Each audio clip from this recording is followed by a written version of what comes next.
Bueno, y cambiamos de tema porque luego de los cuestionamientos que hizo Evelyn Matei sobre la reforma de pensiones, también habló la ministra del Trabajo, Janet Jara, remetió contra la exalcaldesa, afirmó que es tarde para sembrar dudas sobre el proyecto previsional, discusión que se da en medio de un periodo clave para que la reforma avance en el Congreso. Para conversar sobre todo esto, ya estamos en estudio junto a Alejandro Charma, exfiscal de la Superintendencia de Pensiones y académico también de la Universidad Católica y de la Diego Portales. ¿Cómo está? Muchas gracias por acompañarnos. Muy bien, gracias y gracias por la invitación. De todas formas, tenemos hasta prácticamente enero de este año para poder generar algunas actualizaciones, acuerdos entre la Cámara de Senadores y el gobierno. Hay varias personas que han estado hablando acerca justamente de esta reforma de pensiones.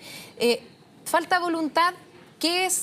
¿Cuál es su análisis básicamente para poder avanzar en una reforma que ha costado muchísimo, más de 20 meses, básicamente para que salga adelante desde que se aprobó en la Cámara de Diputados? Lo que pasa es que esta reforma partió mal, digamos, en términos de que en general yo participé en la reforma del 2008, también en la de Piñera II.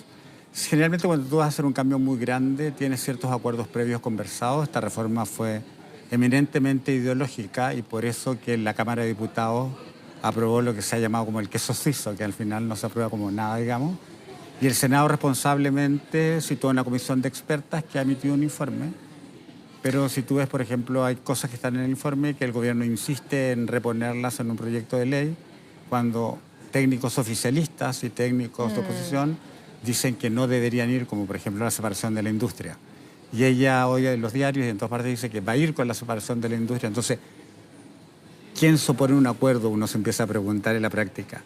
Si los técnicos te están diciendo que no debería ir la separación de la industria y el gobierno insiste con algo que efectivamente ningún técnico apoya, hay también una posición a llegar a un acuerdo, digamos. Sabemos que hay varios estudios que se han dado a conocer durante las últimas semanas, uno de ellos es el del Observatorio de Perspectivas, y en ese sentido hay varias críticas respecto a la reforma en particular. ¿Está en riesgo de no ser aprobada después de estas declaraciones, por ejemplo? No, esa respuesta es como más política y la desconozco, digamos, porque pero yo en este momento, con los talones de Aquiles que usted acaba de mencionar. Lo que pasa es que uno quiere la reforma es para mejorar las pensiones y tiene una cara de mujer y tiene una cara de clase media y clase media alta, que es el análisis y el diagnóstico consensuado. O sea, el diagnóstico está consensuado y nadie lo discute.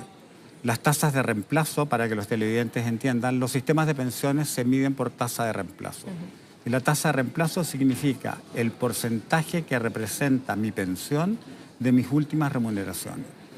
Entonces, si separamos a la población en quintiles, o sea, en 5 partes, los quintiles de ingresos más bajos tienen incluso tasas de reemplazo de 170%.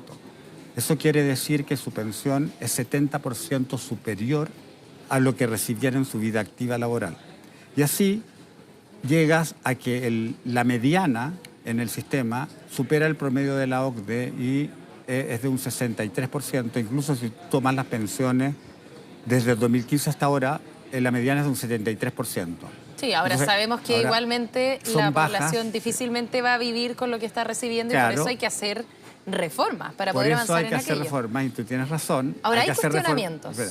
Pero los sistemas de pensiones se miden por tasa de reemplazo. Y la seguridad social no es solo un sistema de pensiones. O sea, si yo quiero ayudar a las personas de ingresos más bajos, para las personas de ingresos más bajos el sistema de pensiones es óptimo porque me está dando tasas de reemplazo de un 70%. Entonces, en lo que al sistema de pensiones se refiere, yo tengo que dirigirme ahora a la mujer y a la clase media y media alta, que son en estos momentos los que tienen tasas de reemplazo de un 30 y un 40%.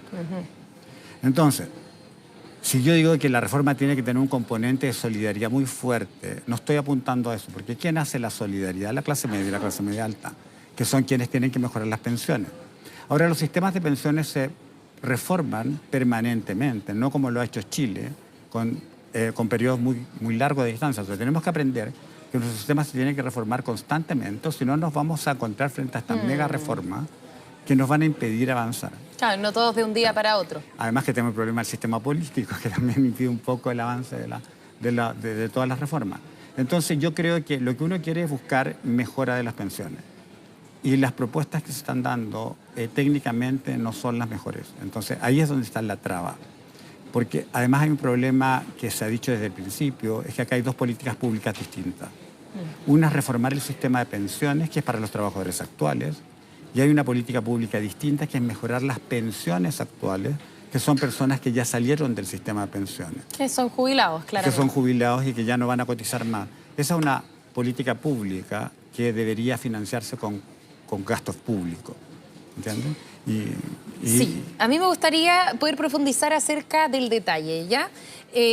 Hablamos del 6% de cotización adicional, que sabemos que ha sido el talón de Aquiles desde que comenzó esta reforma de pensiones y que de momento la propuesta del gobierno es que un 3% se vaya a la cotización individual de cada pensionado, un 2% se utilice como préstamo. Yo, como empleado, le presto al Estado este 2%, pero cuando yo me jubile se me devuelve y además con una especie de interés. Y eso justamente es lo que ha sido bastante criticado porque dicen que no es una medida sostenible en el tiempo, indicando algunos expertos que esto podría generar una deuda para el gobierno importante y que al final... ¿Cuál es su opinión respecto a este punto en particular? Primero aclarar que no son 3% a cuenta individual.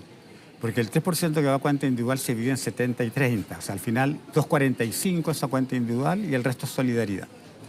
O sea, ya hay una triquiñuela. Con respecto que está con la letra chica, dice. Esa es la letra chica, digamos.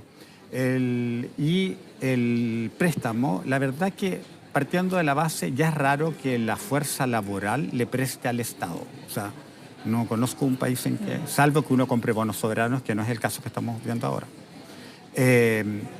Se cuestiona esto porque efectivamente este préstamo a la larga necesita inyección de dinero fiscal.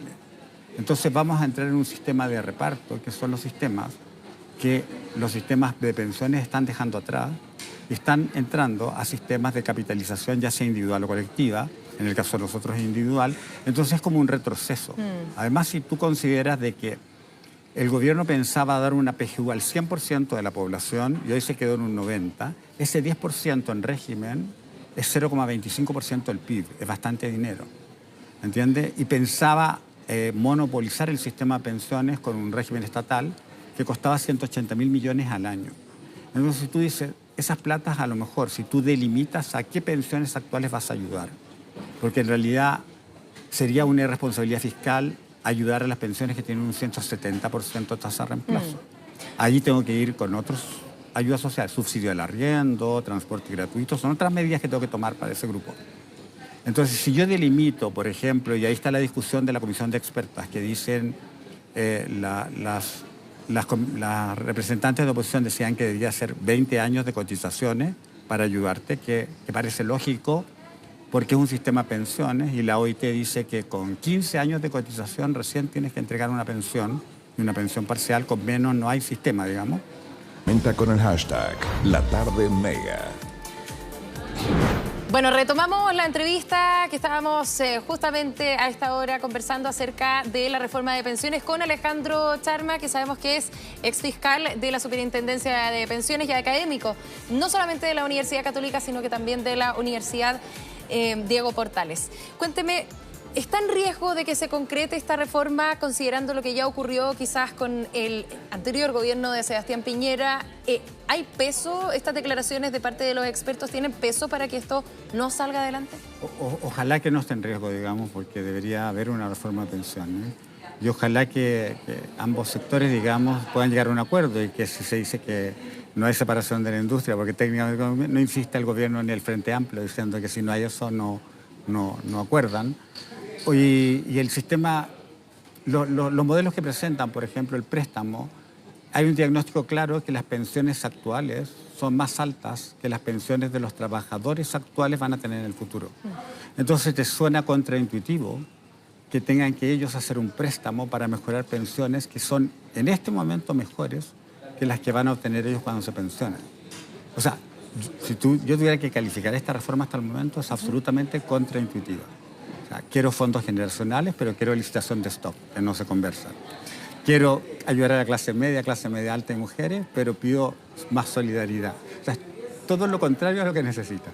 Sí, a mí me llama la atención teniendo en consideración que se aprobó en la Cámara de Diputados prácticamente hace 20 meses y todos estos puntos que usted indica que claramente muestran que la reforma quizás no está tan bien pensada, entendiendo las declaraciones de usted y de otros expertos, no se haya podido trabajar, digamos, previo a que esta sea de alguna manera acordada por parte tanto del gobierno como también de la Cámara de Senadores, que en este momento sabemos que está en la Comisión del Trabajo. O sea, la Comisión de Trabajo del Senado yo creo que quiso hacer soporte con esta comisión de expertas, que hicieron un informe, pero si tú ves, no toman el informe en la parte que corresponde en todo, digamos. Bueno, le damos las gracias a Alejandro por habernos acompañado en esta edición de La Tarde en Vivo. Lo dejamos invitado para que vuelva en otra ocasión a hablar de la reforma. Muchas gracias.